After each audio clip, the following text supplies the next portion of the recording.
Hello. It is my pleasure somewhat to show you a YouTube video that has taken hours of filming and editing. I have called it Job, a YouTube drama. I want to acknowledge God, because without His help I would not have the Holy Book of Job, and without His help I would not be able to act and speak, upload and edit. And so if you appreciate anything in this video, thank God, because I could not do anything good without Him. Job, a YouTube drama, is a reading of the book of Job.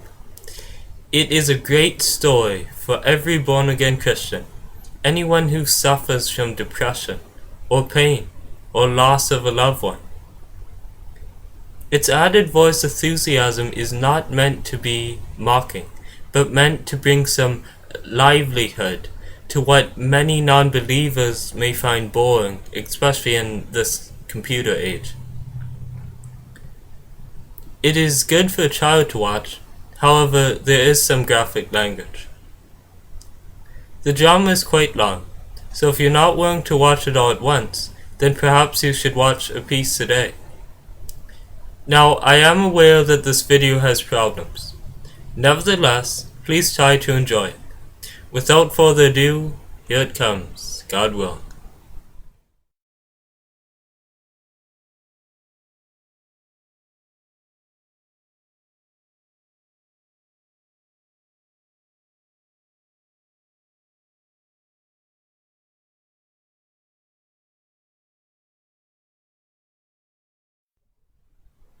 There lived in the land of Oz a man of blameless and upright life named Job, who feared God and set his face against wrongdoing. He had 7 sons and 3 daughters, and owned 7,000 sheep, 3,000 camels, 500 yoke of oxen, and 500 asses, with a large number of slaves.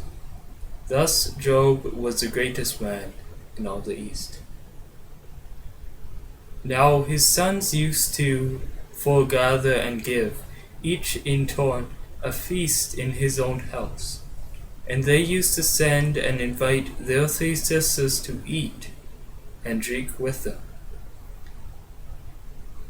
Then, when a round of feasts was finished, Job sent for his children and sanctified them, rising early in the morning and sacrificing a whole offering for each of them. For he thought that they might somehow have sinned against God and committed blasphemy in their hearts. This he always did. The day came when the members of the court of heaven took their places in the presence of the Lord, and the adversary was among them. The Lord asked him where he had been. Ranging over the earth, he said, from end to end. Then the Lord said to the adversary, Have you considered my servant Job? You will find no one like him on earth, a man of blameless and upright life, who fears God and sets his face against wrongdoing.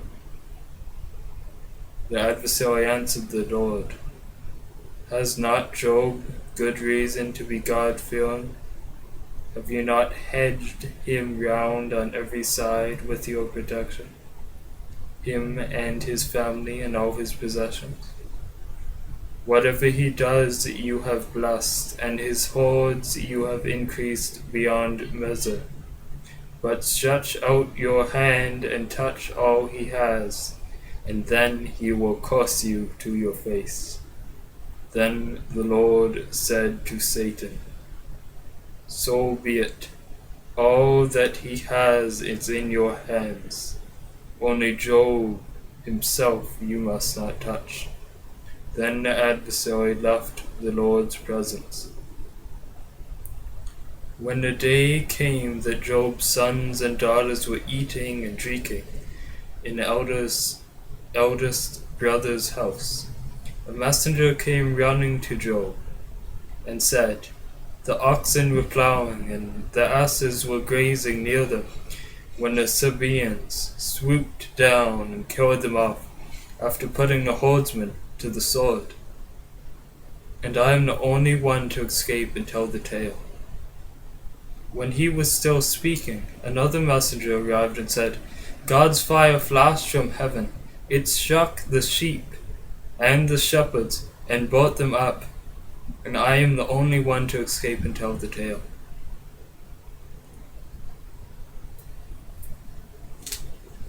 While he was still speaking, another arrived and said, The Chaldeans, 3 bands of them, have made a raid on the camels and killed them off, after putting the drivers to the sword. And I am the only one to escape and tell the tale. While this man was speaking, yet another arrived and said, Your sons and daughters were eating and drinking in your elder brother's house, when suddenly a whirlwind swept across the desert and struck the 4 corners of the house, and it fell on the young people and killed them, and I am the only one to escape and tell the tale. At this Job stood up and rent his cloak. Then he shaved his head and fell prostrate on the ground, saying, Naked I came from the womb, naked I shall return whence I came. The Lord gives, and the Lord takes away. Blessed be the name of the Lord. Throughout all this, Job did not sin. He did not charge God with unreason. Once again the day came when the members of the court of heaven took their places in the presence of the Lord. And Satan was there among them. The Lord asked him where he had been. Ranging over the earth, he said, from end to end. Then the Lord asked the adversary, Have you considered my servant Job? You will find no one like him on earth, a man of blameless and upright life, who fears God and sets his face against wrongdoing. You incited me to ruin him without a cause, but his integrity is still unshaken. The adversary answered the Lord, Skin for skin. There is nothing the man will grudge to save himself, but stretch out your hand and touch his bone and his flesh, and see if he will not curse you to your face. Then the Lord said to Satan, So be it, he is in your hands, but spare his life. Then Satan left the Lord's presence, and he smote Job with running sores from head to foot, so that he took a piece of broken pot to scratch himself as he sat among the ashes. Then his wife said to him, Are you still unshaken in your integrity? Curse God and die. But he answered, You talk as any fool of a woman may talk. If we accept good from God, shall we not accept evil? Throughout all this, Job did not utter one sinful word.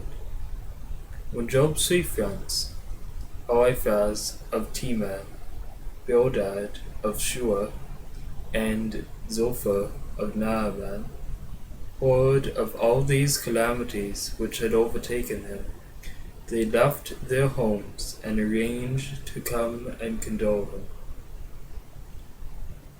with him, and comfort him. But when they first saw him from a distance, they did not recognize him. They wept aloud, rent their cloaks, and tossed dust into the air over their head. For 7 days and 7 nights he sat beside him on the ground, and none of them said a word to him, for they saw that his suffering was very great. After this, Job broke silence and cursed the day of his birth.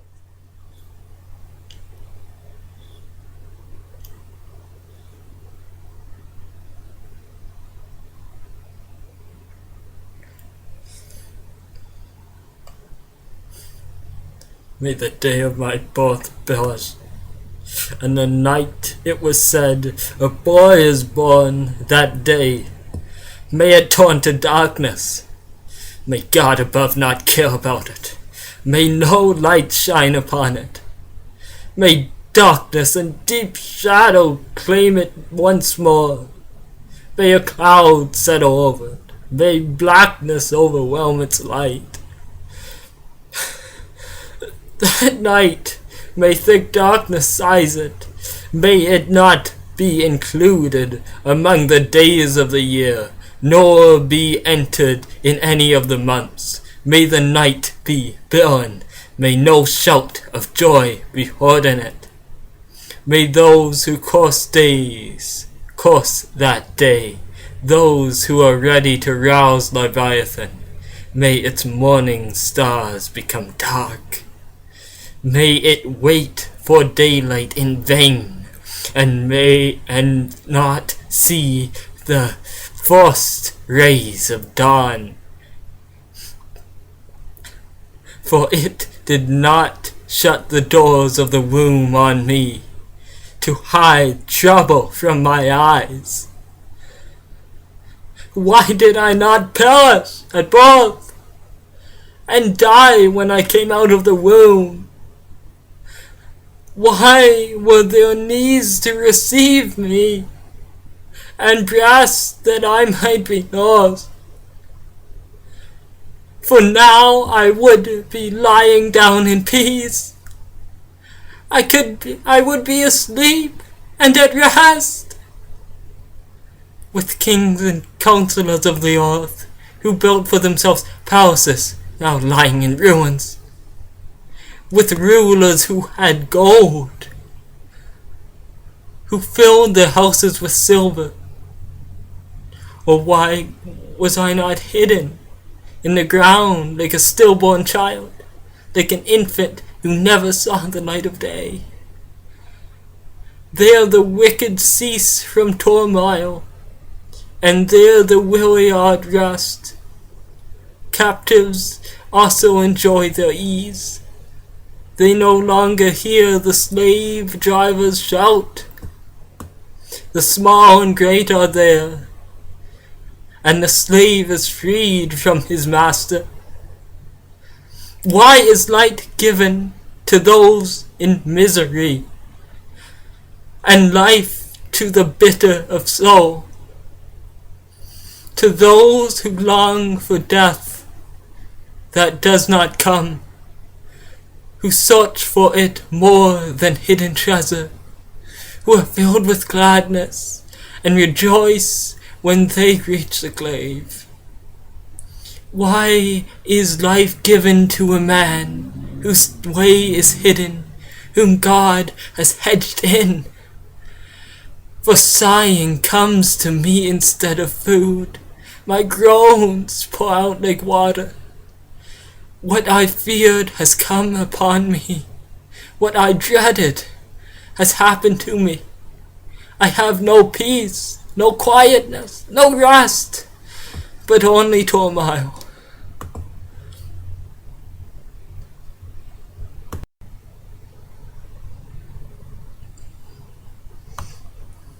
If someone ventures a word with you, will you be impatient? But who can keep from speaking? Think how you have instructed many, how you have strengthened feeble hands.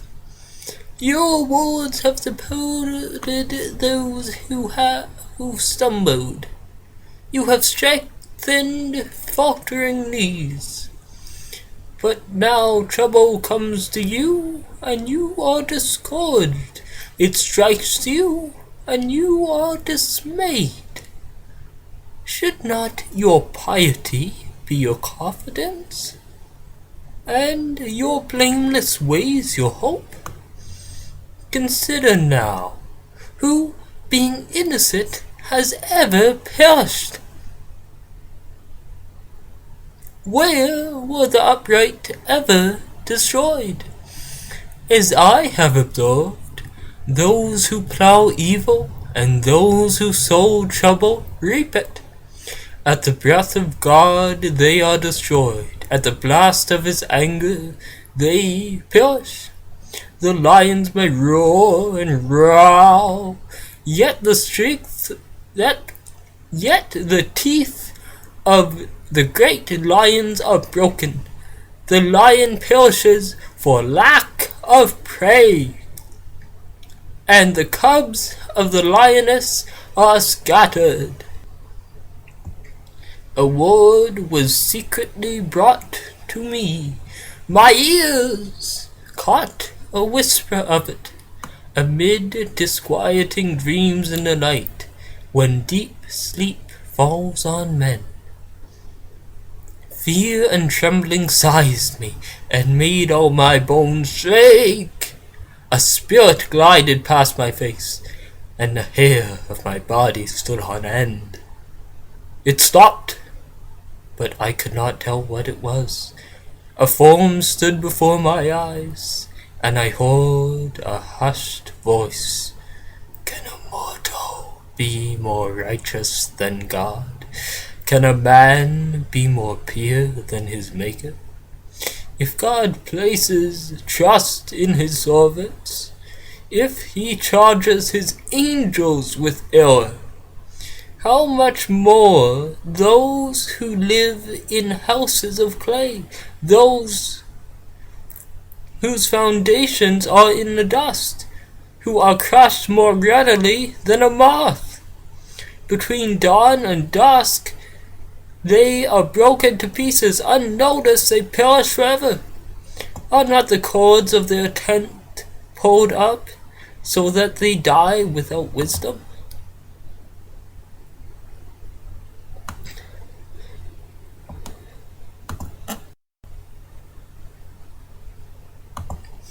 Call if you will, but who will answer you? To which of the holy ones will you turn? Resentment kills the fool, and envy slays the simple. I myself have seen a fool taking root, but suddenly his house was cursed. His children are far from safety. Crushed in court without a defender, the hungry consume his harvest, taking it even from among the thorns. And the thirsty pant after his wealth. For hardship does not spring from the soil, nor does trouble sprout from the ground. Yet man is born to trouble, as surely as sparks fly upwards. But if it were I would appeal to God. I would lay my cause before him. He performs wonders that cannot be fathomed, miracles that cannot be counted. He bestows rain on the earth, and he sends water upon the countryside. The lowly he sets on high, and those who mourn are lifted to safety. He thwarts the plans of the crafty, so that their hands achieve no success. He catches the wise in their craftiness, and the schemes of the wily are swept away. Darkness comes upon them in the daytime. At noon they grope as in the night. He saves the needy from the sword in their mouth. He saves them from the clutches of the powerful. So the poor have hope, and injustice shuts its mouth. Blessed is a man whom God corrects. So do not despise the discipline of the Almighty. For he wounds, but he also binds up. He injures, but his hands also heal. From 6 calamities he will rescue. In 7 no harm will befall you. In famine, he will ransom you from death, and in battle, from the stroke of the sword. You will be protected from the lash of the tongue, and need not fear when destruction comes. You will laugh at destruction and famine, and need not fear the beasts of the earth, for you have a covenant with the stones of the field, and the wild animals will be at peace with you. You will know that your tent is secure. You will take stock of your property and find nothing missing. You will know that your children will be many, and your descendants like the grass of the earth. You will come to the grave in full vigor, like shafts gathered in season. We have examined this, and it is true. So hear and apply it to yourself. If only my anguish could be weighed, and all my misery be placed on the scales, it would surely outweigh the sand of the seas. No wonder my words have been impiteous. The ills of the Almighty are on me. My spirit drinks in their poison. God's terrors are marshaled against me. Does a wild donkey bray when it has grass, or an ox bellow when it has fodder?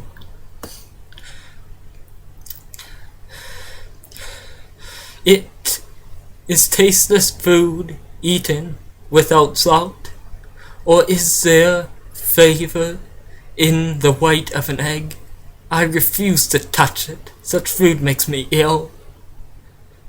Oh, that I might have my request, that God would grant what I hope for, that God would be willing to crush me, to let loose his hand and cut me off. Then I would still have his condolence. My joy in unrelenting pain, that I had not denied the words of the Holy One. What strength do I have that I should still hope? What prospects that I should be patient? Do I have the strength of stone? Is my flesh bronze? Do I have any power to help myself? Now that success has been driven from me, a despairing man should have the devotion of his friends, even though he forsakes the fear of the Almighty. But my brothers are as undependable as intermittent streams, as the streams that overflow when darkened by thawing ice and swollen by melting snow. But that cease to flow in dry season, and in the heat vanish from their channels. Caravans torn aside from their roots, they go up into the wasteland and perish. The caravans of Timur look for water. Traveling merchants of Sheba look for hope.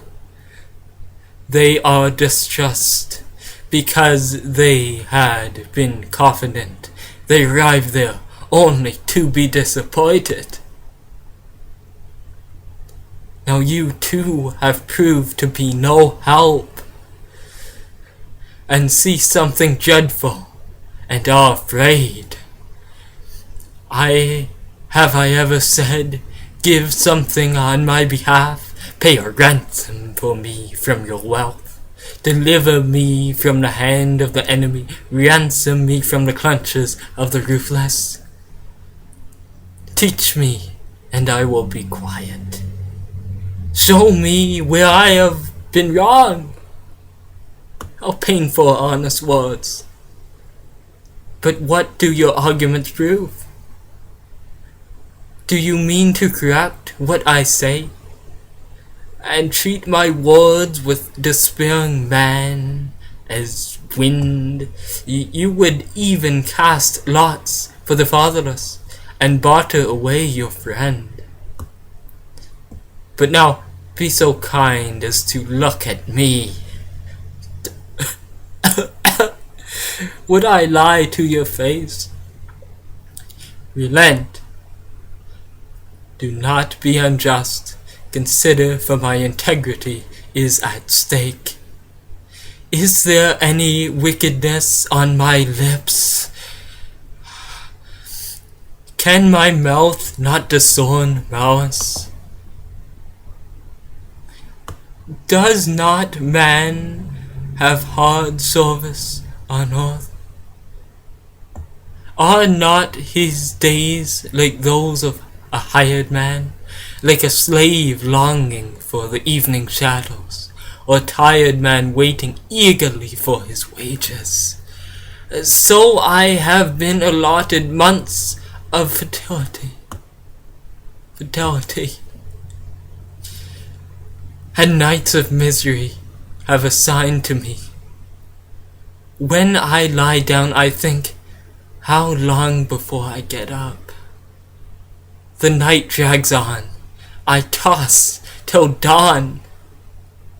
My body is clothed with worms and scabs. My skin is broken and festering. My days are swifter than a waver's shuttle, and they come to an end without hope. Remember, O God, that my life is but a breath. My eyes will never see happiness again. The eye that now sees me will be no longer. Will see me no longer. You will look for me, but I will be no more. As a cloud vanishes and is gone, so he who goes down to the grave does not return. He will never come to his house again. His place will know him no more. Therefore, I will not keep silent. I will speak out in anguish of my spirit. I will complain in the bitterness of my soul. Am I the sea, or the monster of the sea, that you have put me under guard? When I think my bed will comfort me, and my couch will ease my complaint, even when you frighten me with dreams, and terrify me with visions, so that I prefer strangling and death, rather than this body of mine. I despise my life. I would not live forever. Let me alone. My days have no meaning. What is man that you make so much of him? That you give him so much attention? That you examine him every morning and test him every moment? Will you never look away from me?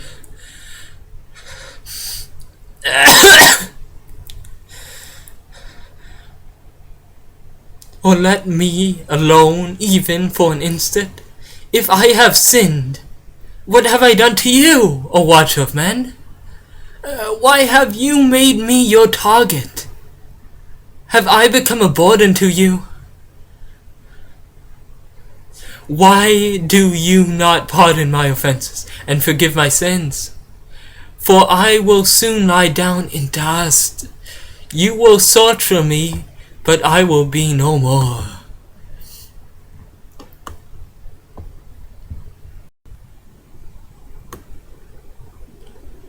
How long will you say such things?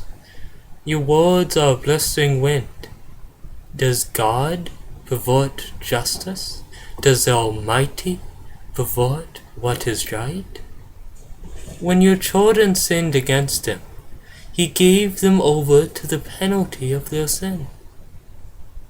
But if you will look to God and plead with the Almighty, if you are pure and upright, even now he will rouse himself on your behalf and restore you to your rightful place. Your beginnings will seem humble, so prosperous will your future be.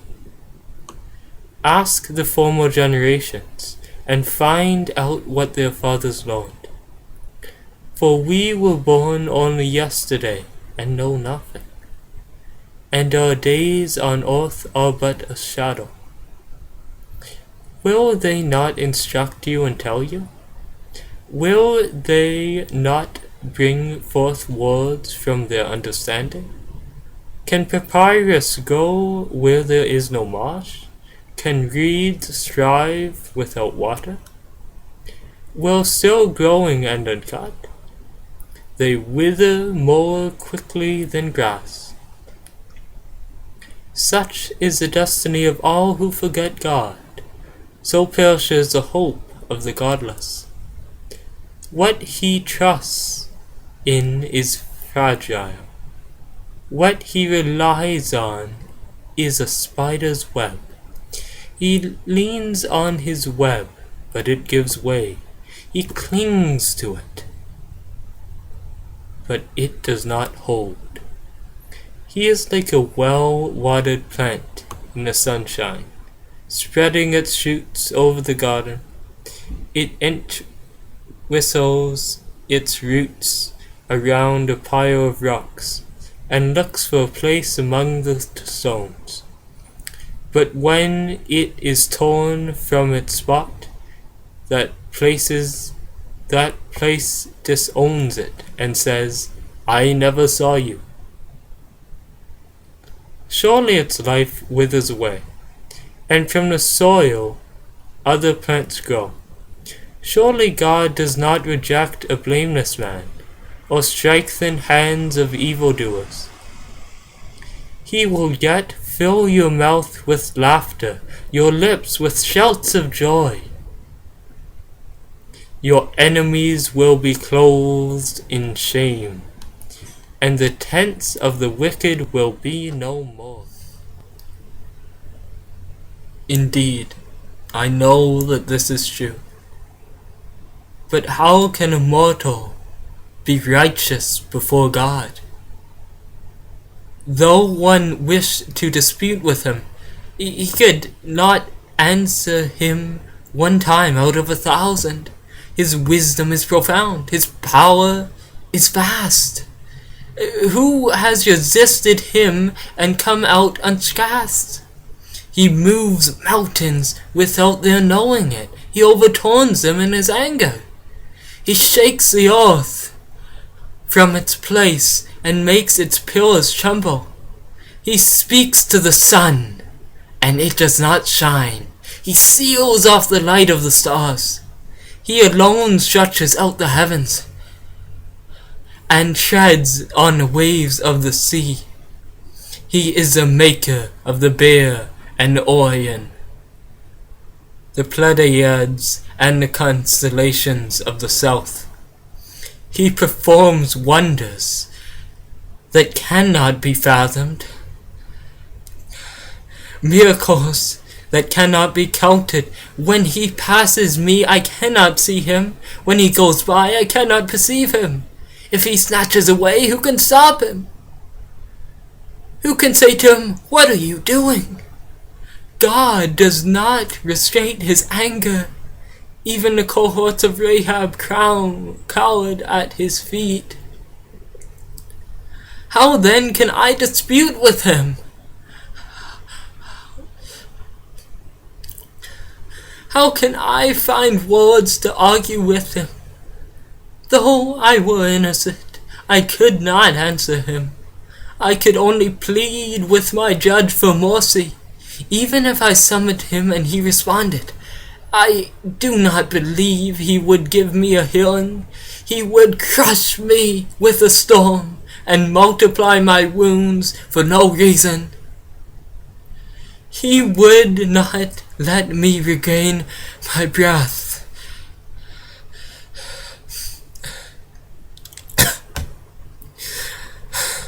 But would overwhelm me with misery.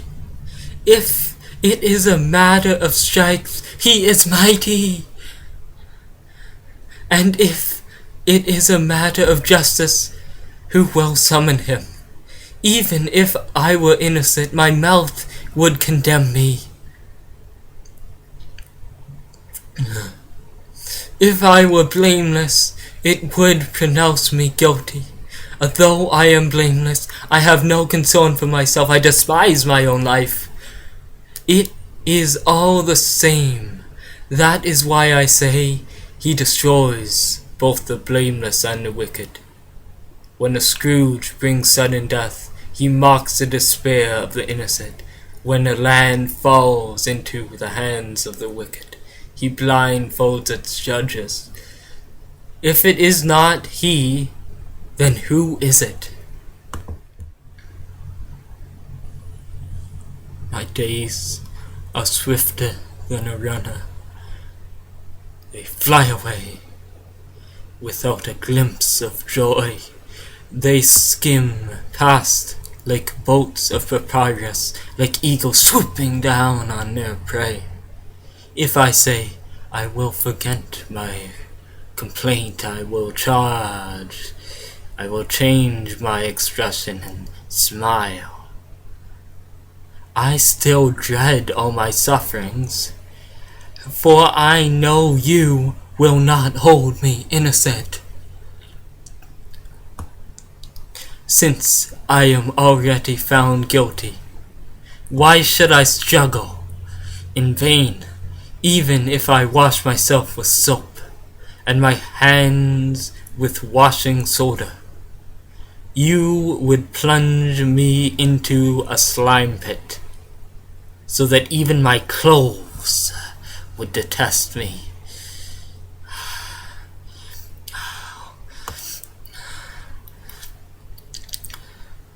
He is not a man like me that I might answer him, that we might confront each other in court.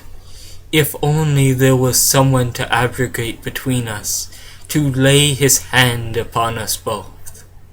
Someone to remove God's rod from me, so that his terror would frighten me no more. Then I would speak up without fear of him. But as it now stands, I cannot. I loathe my very life. Therefore I will give free rein to my complaint, and speak out in the bitterness of my soul. I will say to God, do not condemn me, but tell me what charges you have against me. Does it please you to oppress me? To spurn the work of your hands? Will you smile on the schemes of the wicked? Do you have eyes of flesh? Do you see as a mortal sees? Are your days like those of a mortal, or your years like those of a man, that you must search out all my faults? You must search out my faults. You probe after my sin, though you know that I am not guilty, and that no one can rescue me from your hand. Your hands shaped me and made me. Will you now turn and destroy me? Remember that you molded me like clay. Will you now turn me to dust again? Do you not pour me out like milk, and curdle me like cheese, clothe me with skin and flesh, and knit me together with bone and sinews. You gave me life and showed me kindness, and in your providence watched over my spirit. But this is what you concealed in your heart, and I know that this was in your mind. If I sinned, you would be watching me, and would not let my offense go unpunished. If I am guilty, woe to me! Even if I am innocent, I cannot lift my head. For I am full of shame, and drowned in my affliction. If I hold my head high, you stalk me as a lion, and again display your awesome power against me. You bring new witnesses against me, and increase your anger towards me. Your forces come against me wave upon wave. Why then did you bring me out of the womb?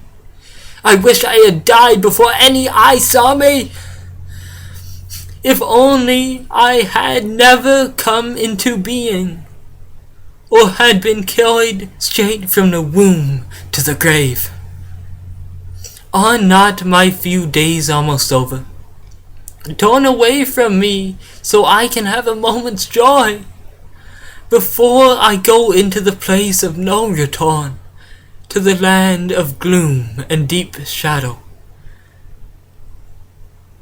to the land of deepest night, of deep shadow and disorder, where even the light is like darkness.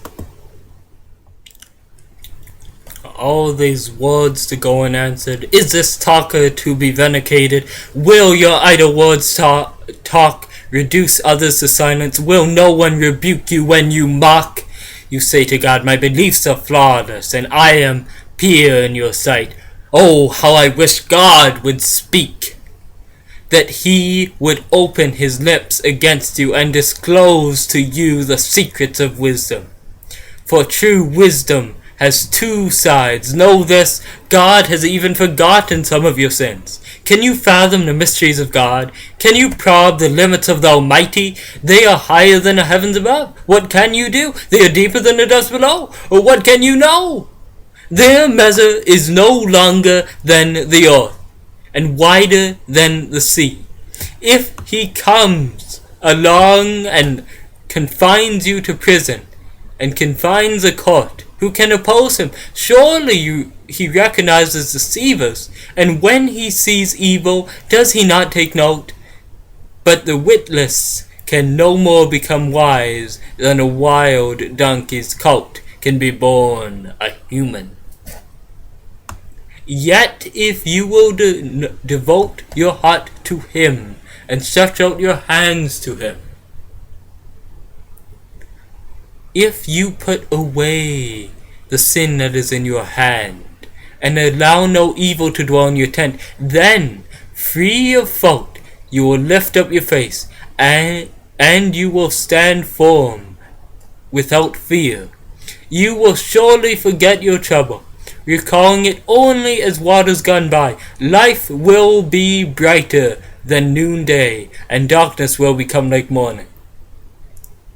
You will be secure because there is hope. You will look about you and take your rest in safety. You will lie down with no one to make you afraid, and many will count you favor. But the eyes of the wicked will fail, and escape will elude them. Their hope will become a dying gasp.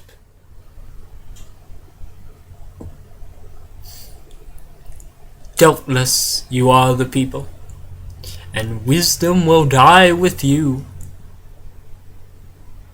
But I have a mind as well as you.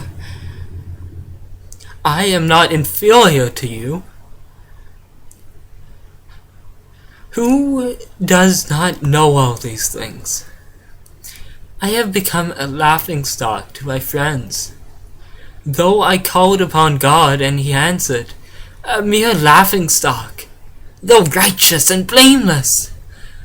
Men at ease have contempt for misfortune, as the fate of those whose feet are slipping.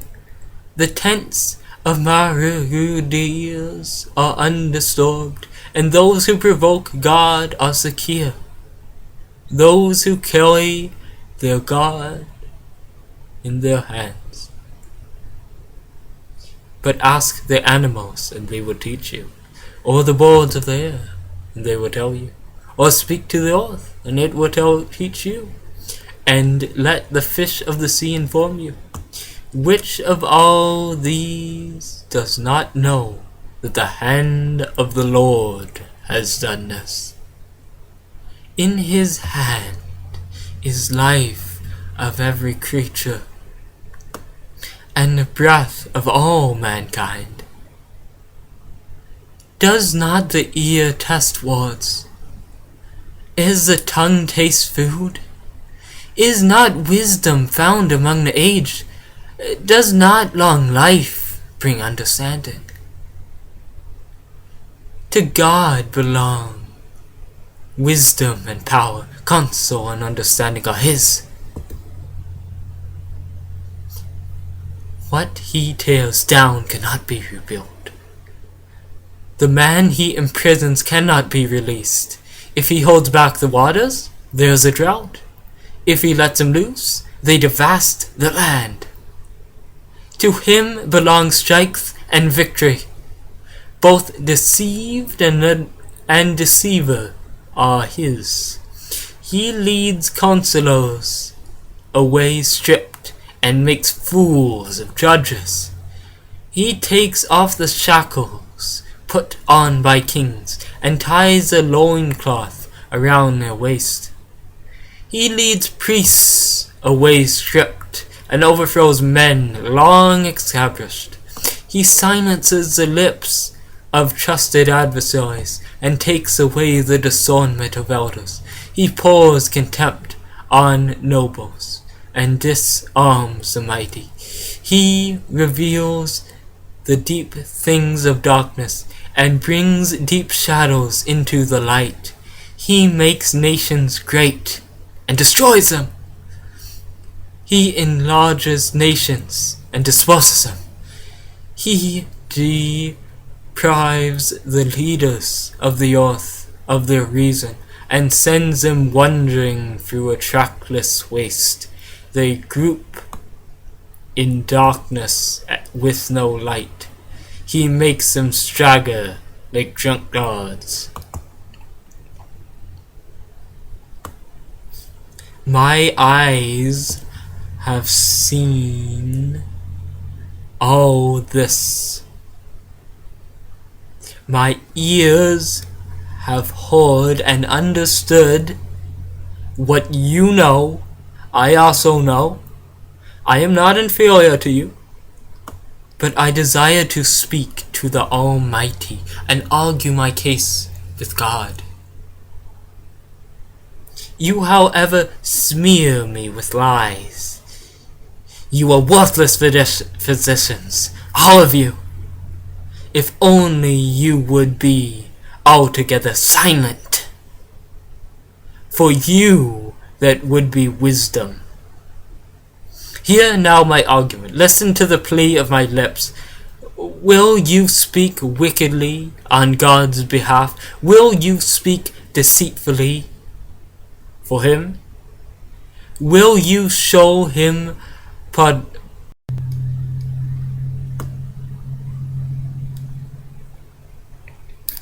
He would surely rebuke you if you secretly showed partiality. Would not his splendor terrify you? Would not the dread of him fall on you? Your maxims are proverbs of ashes. Your defenses are defenses of clay. Keep silent and let me speak. Then let come to me what may. Why do I put myself in jeopardy and take my life in my hands? Though he slay me, yet I will hope in him. I will surely defend my ways to his face. I indeed this will torn out for my deliverance, for no godless man would dare come before him. Listen carefully. Listen carefully to my words. Let your ears take in what I say. Now that I have prepared my case, I know I will be vindicated. Can anyone bring charges against me? If so, I will be silent and die. Only grant me these two things, O God, and then I will not hide from you. Withdraw your hand far from me, and stop frightening me with your terrors. Then summon me, and I will answer, or let me speak, and you reply. How many wrongs and sins have I committed? Show me my offense and my sin. Why do you hide your face, and consider me your enemy? Will you torment a wind-blown leaf? Will you chase after a dry chaff? For you write down bitter things against me, and make me inherit the sins of my youth. You fasten my feet in shackles and keep close watch on all my paths by putting marks on soles of my feet. So man wastes away like something rotten, like a garment eaten by moths. Man born of woman is a few days and full of trouble. He springs up like a flower and withers away like fleeting shadow. He does not endure. Do you fix your eyes on such a one? Will you bring him before you for judgment? Who can bring what is pure from the impure? No one. Man's days are determined. You have decreed the number of his months. You have set limits he cannot exceed. You look away from him and let him alone, till he has put in his time like a hired man. At least there's hope for a tree. If it is cut down, it will sprout again, and its new shoots will not fail. Its roots may grow old in the ground, and its stump die in the soil. Yet at the scent of water it will bud, and put forth shoots like a plant. But man dies, and is laid low. He breathes his last, and is no more, as water disappears from the sea, or as a riverbed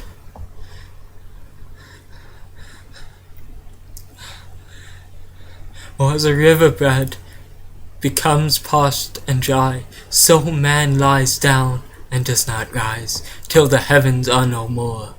Men will not awake or be roused from their sleep.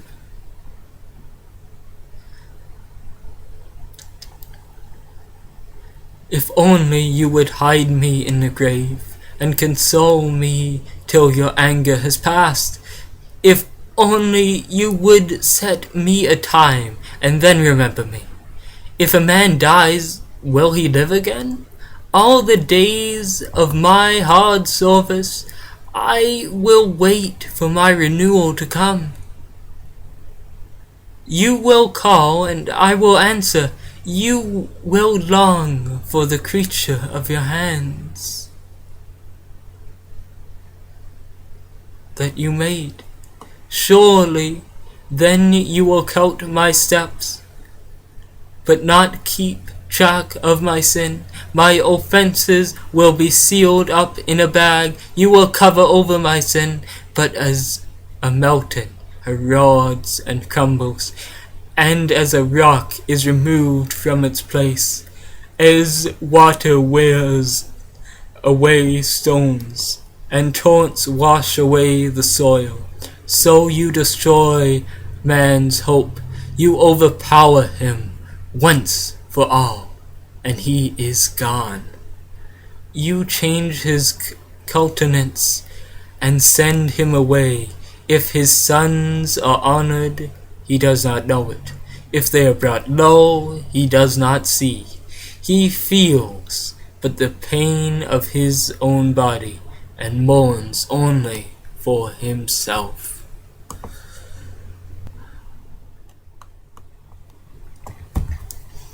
Would a wise man answer with empty notions, or fill his belly with the hot east wind?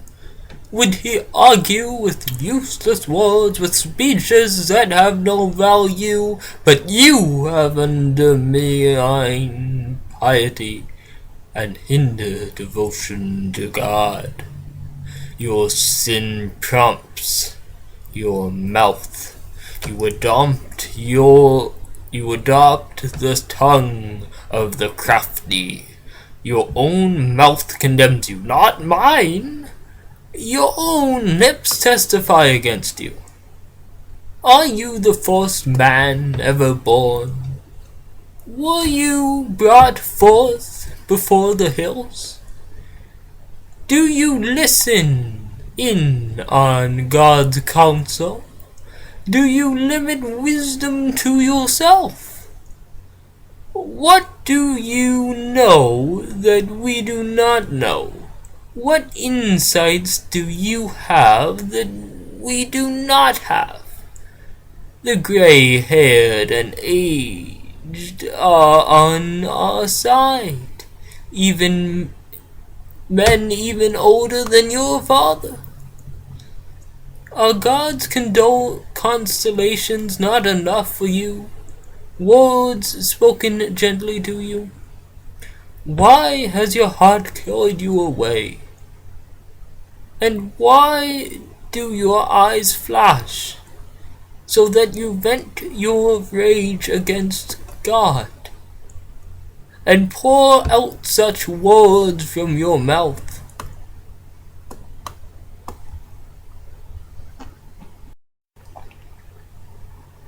What is man that he could be pure, or one born of woman that he could be righteous? If God places no trust in his holy ones, if even the heavens are not pure in his eyes, how much less man, who is vile and corrupt, and who drinks up evil like water? Listen to me, and I will explain to you. Let me tell you what I have seen, what wise men have declared, hiding nothing received from their fathers, to whom alone the land was given when no alien passed among them. All his days the wicked man suffered torment. The ruthless through all years stored up for him. Terrifying sounds fill his ears. When all seems well, meliortors attack him. He despairs of escaping the darkness. He is marked for the sword. He wanders about, food for the vultures. He knows the day of darkness is at hand. Distress and anguish fill him with terror. They overwhelm him like a king poised to attack, because he shakes his misled God and vaunts himself against the Almighty, definitely charging against him with a thick, strong shield. Though his face is covered with fat, and his waist bulges with flesh, he will inhabit ruined towns and houses where no one lives, houses crumbling to rubble. He will no longer be rich, and his wealth will not endure, nor will his possessions spread over the land. He will not escape the darkness. A flame will wither his roots, and the breath of God's mouth will carry him away. Let him not deceive himself by trusting what is worthless, for he will get nothing in return.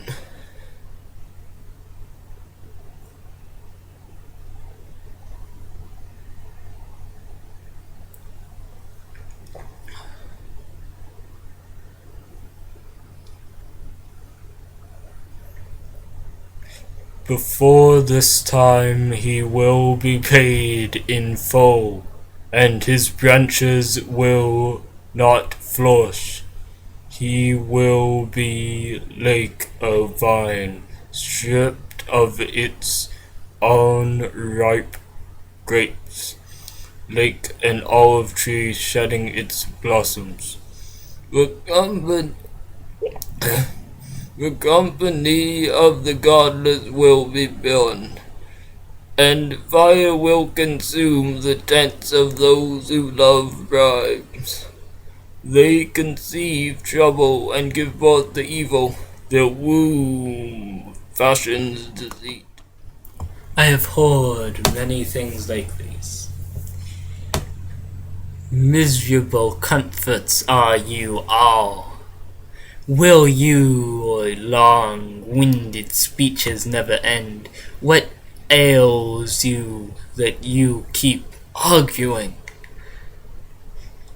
I also could speak like you. If you were in my place, I could make fine speeches against you and shake my head at you. But my mouth would encourage you. Comfort from my lips would bring you relief. Yet if I speak, my pain is not relieved. And if I refrain, it does not go away. Surely, O God, you have worn me out. You have devastated my entire household. You have bound me, and it has become a witness. My guntness rises up and testifies against me. God assails me and tears me in his anger and gashes his teeth at me. My opponent fastens on me his piercing eyes. Men open their mouths to jeer at me. They strike my cheek in scorn and unite together against me. God has turned me over to evil men and thrown me into the clutches of the wicked. All was well with me, but he shattered me. He seized me by the neck and crushed me. He has made me his target. His archers surround me. Without pity, he pierces my kidneys and spills my gall on the ground again and again. He bursts upon me. He rushes at me like a warrior. I have sewed sackcloth over my skin and buried my brow in the dust. My face is red with weeping. Deep shadows ring my eyes. Yet my hands have been free of violence. My prayer is pure. O earth, do not cover my blood. May my cry never be laid to rest. Even now my witness is in heaven. My advocate is on high. My intercessor is my friend. As my eyes pour out tears to God, on behalf of a man he pleads with God, as a man he pleads for his friend. Only a few years will pass before I go on a journey of no return. My spirit is broken. My days are cut short. The grave awaits me. Surely mockers surround me.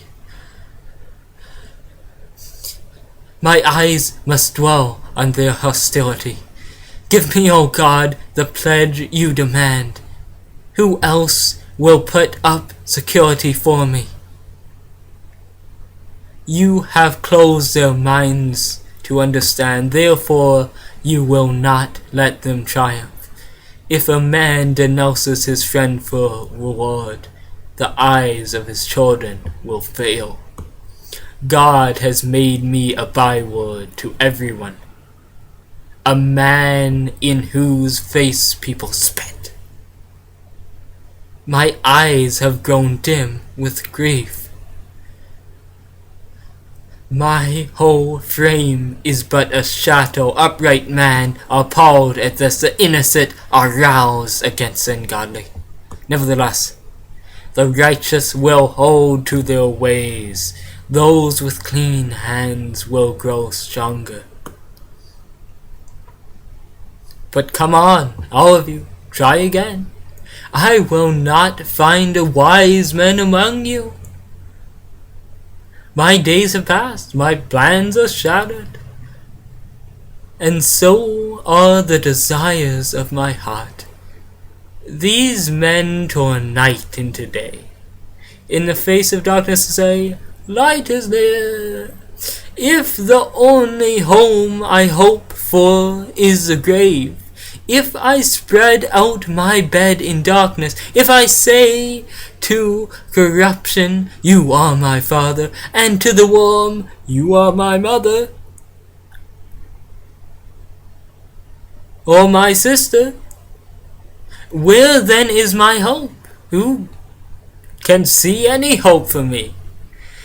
Will it go down to the gates of death? Will we descend together into the dust?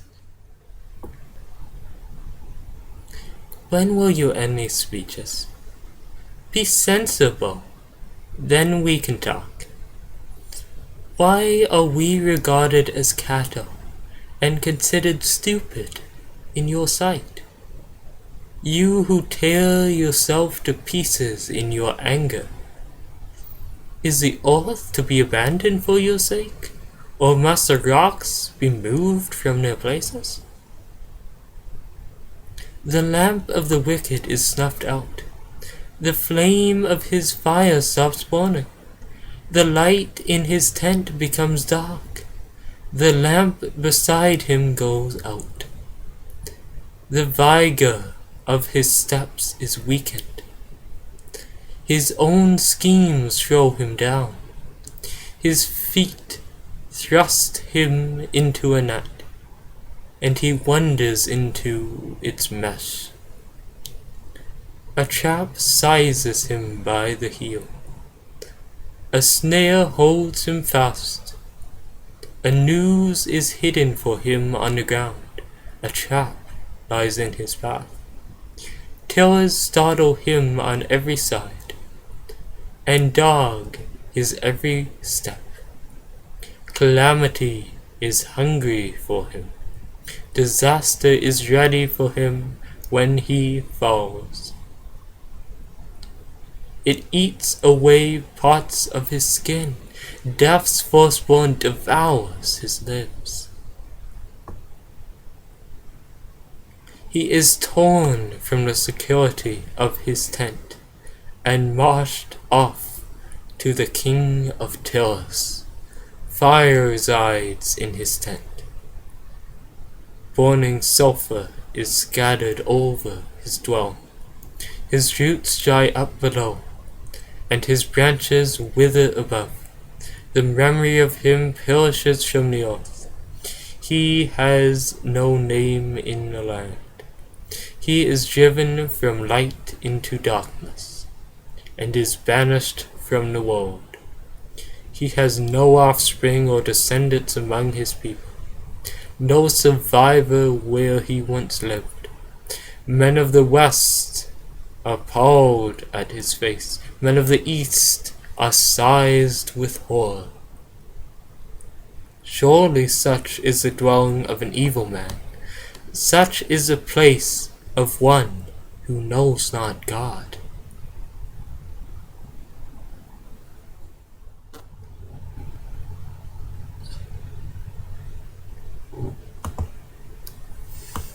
How long will you torment me and crush me with your words?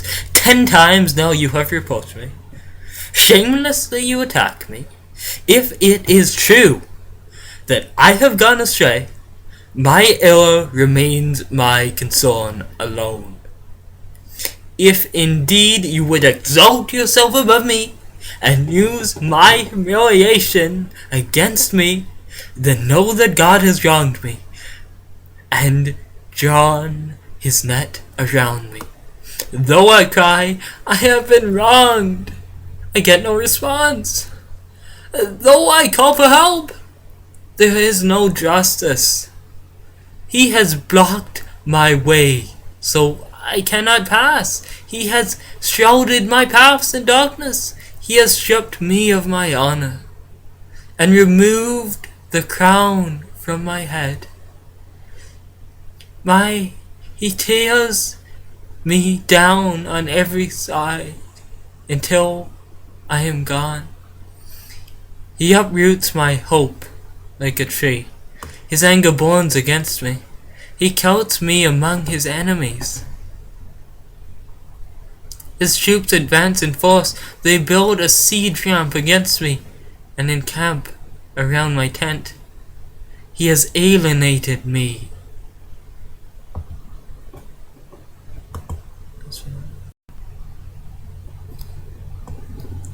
He has alienated my brothers from me. My acquaintances are completely estranged from me. My kinsmen have gone away. My friends have forgotten me. My guests and my maidservants count me a stranger. They look upon me as an alien. I summon my servant, but he does not answer, though I beg him with my own mouth. My breath is offensive to my wife. I am loathsome to my own brothers. Even the little boys scorn me. When I appear, they ridicule me. All my impotent friends,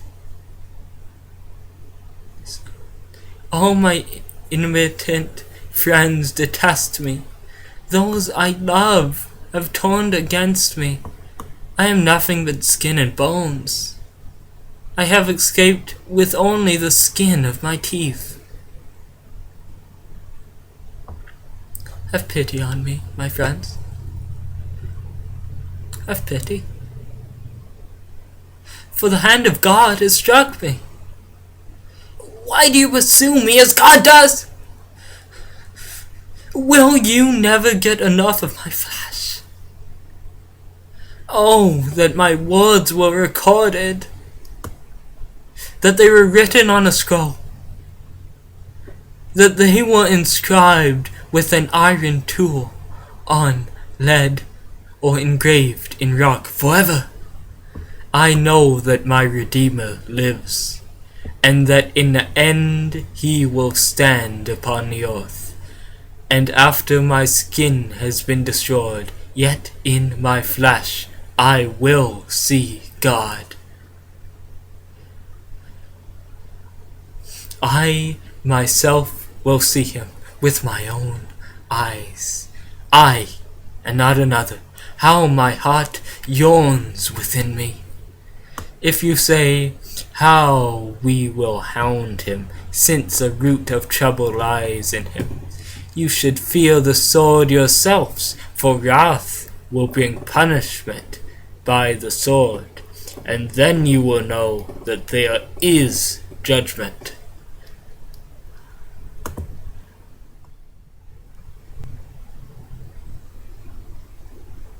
My troubled thoughts prompt me to answer, because I am greatly disturbed. I hear a rebuke that dishonors me, and my understanding inspires me to reply. Surely you know how it has been of old, ever since mankind was placed on earth, that the mirth of the wicked is brief, the joy of the godless lasts but a moment. Though the pride of the godless person reaches the heavens and his head touches the clouds, he will perish forever, like his own dung. Those who have seen him will say, where is he? Like a dream he flies away, no more to be found, banished like a vision of the night. The eye that saw him will not see him again. His place will look on him no more. His children must make amends to the poor. His own hands must give back his wealth. The youthful vigor that fills his bones will lie with him in the dust. Though evil is sweet in his mouth, and he hides it under his tongue, though he cannot bear to let it go, and lets it linger in his mouth, yet his food will turn sour in his stomach. It will become the venom of serpents within him. He will spit out the riches he has swallowed. God will make his stomach vomit them out. He will suck the poison of serpents. The fangs of an adder will kill him. He will not enjoy the streams, the rivers flowing with honey and cream. What he toiled for he must give back uneaten. He will not enjoy the profit from his trading, for he has oppressed the poor and left them destitute. He has sized the houses he did not build. Surely he will have no respite from his craving. He cannot save himself by his treasure. Nothing is left for him to devour. His prosperity will not endure. In the midst of his plenty, distress will overtake him. The full force of misery will come upon him. When he has filled his belly, God will vent his burning anger against him, and rain down his blows on him. Though he flees from an iron weapon, a bronze-tipped arrow pierces him. He pulls it out of his back, the gleaming point out of his liver. Terrors will come over him. Total darkness lies in wait for his treasures. A fire unfathomed will consume him and devour what is left in his tent. The heavens will expose his guilt. The earth will rise against him. A flood will carry off his house, rushing water on the day of God's wrath. Such is the fate God allots the wicked, the heritage appointed for them by God. Listen carefully to my words. Let this be the consolation you give me. Bear with me while I speak, and after I have spoken, mock on. Is my complaint directed to man? Why should I not be impatient? Look at me, and be astonished. Clap your hand over your mouth. Then I think about this. I am terrified. Trembling seizes my body. Why do the wicked live on? growing old and increasing in power. They see their children established around them, their offspring before their eyes. Their homes are safe and free from fear. The rod of God is not upon them. Their bulls never fail to breed. Their cows calf and do not miscarry. They send forth their children as a flock. Their little ones dance about and sing to the music of trampoline and harp, and make merry to the sound of the flute. They spend their years in prosperity, and go down into the grave in peace.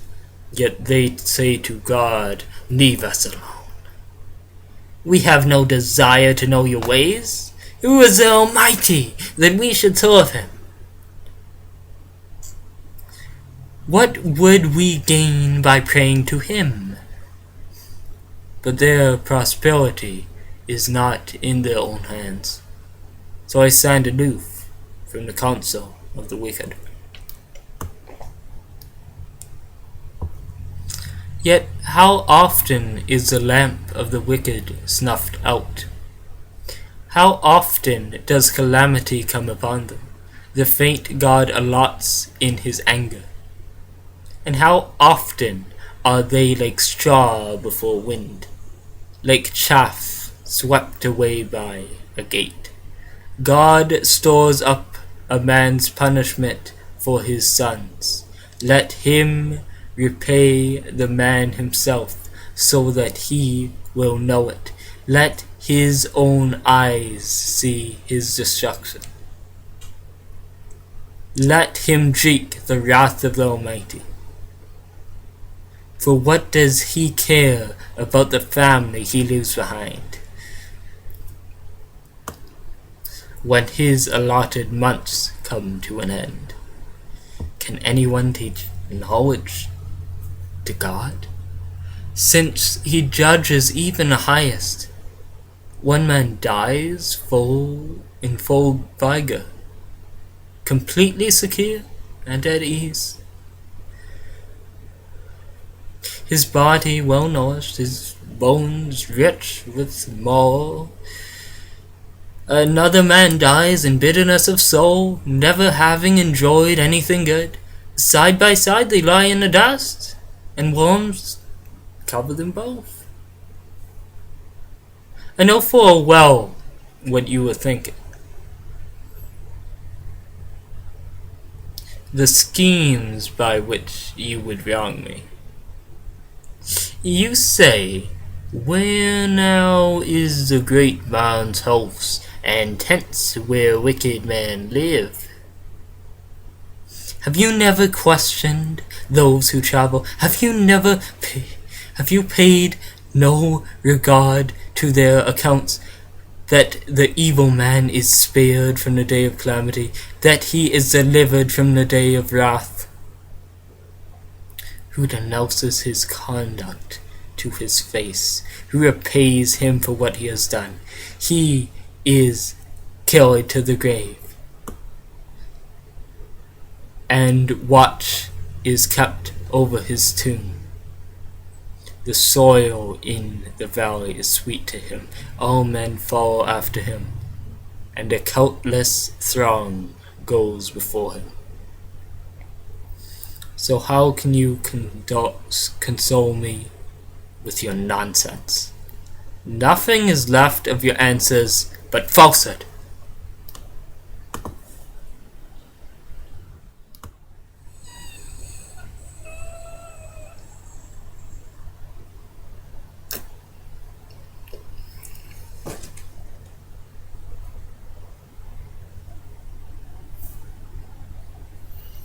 Can a man be of benefit to God? Can even a wise man benefit him? What pleasure would it give the Almighty if you were righteous? What would he gain if your ways were blasphemous? Is it for your piety that he rebukes you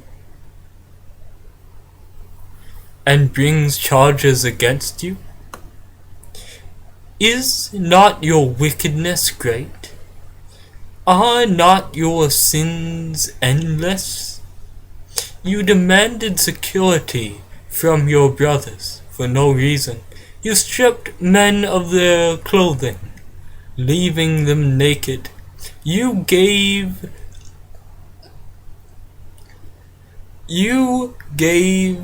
no water to the weary, and you withheld food from the hungry. Though you were a powerful man, owning land, an honored man living on it, you sent widows away empty-handed, and broke the strength of the fatherless. That is why snares are all around you, why sudden peril terrifies you, why it is so dark you cannot see, and why a flood of water covers you. Is not God in the heights of heaven? And see how lofty are the highest stars. Yet you say, where does God know? Does he judge through such darkness? Thick clouds veil him, for he does not see us, as he goes about in the vaulted heavens. Will you keep to the old path that evil men have trod? They were carried off before their time, their foundations washed away by a flood. They said to God, leave us alone. What can Almighty do to us? Yet it was He who filled their houses with good things. So I stand aloof from the counsel of the wicked. The righteous see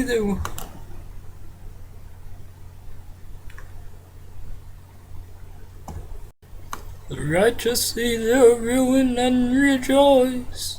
The innocent mock at them, saying, surely our foes are destroyed, and fire devours their wealth.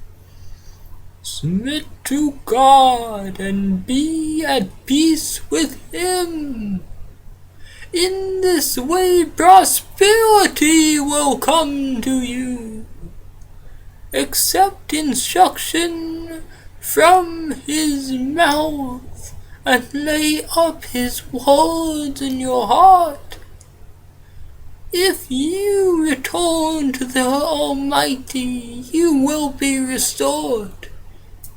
If you remove wickedness from your tent, and assign your nuggets to the dust, your gold of upper to the rocks of the ravens, then the Almighty will be your gold, the choicest silver for you.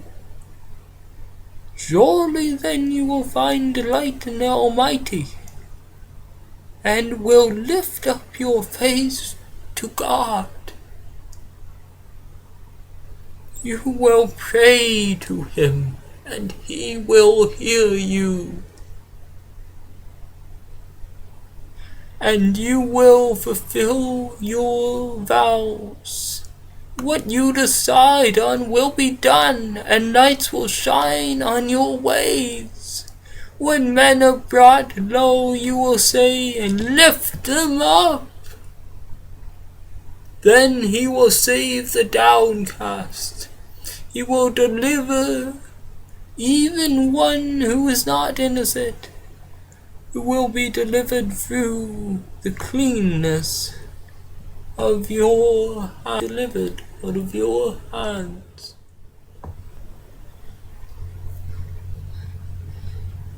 Even today, my complaint is bitter. His hand is heavy in spite of my groaning.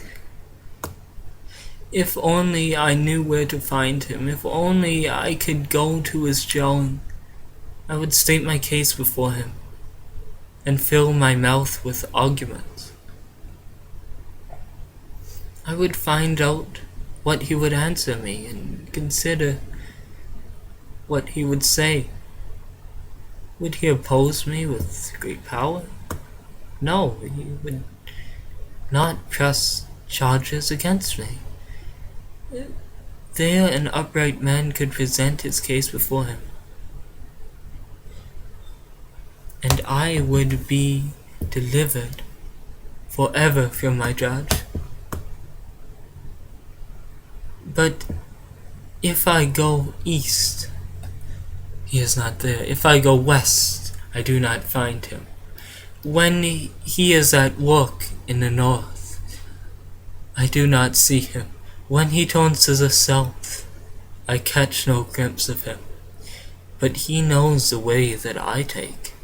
When he has tested me, I come forth as gold. My feet have closely followed his steps. I have kept his way without turning aside. I have not departed from the commands of his lips. I have treasured the words of his mouth more than daily bread.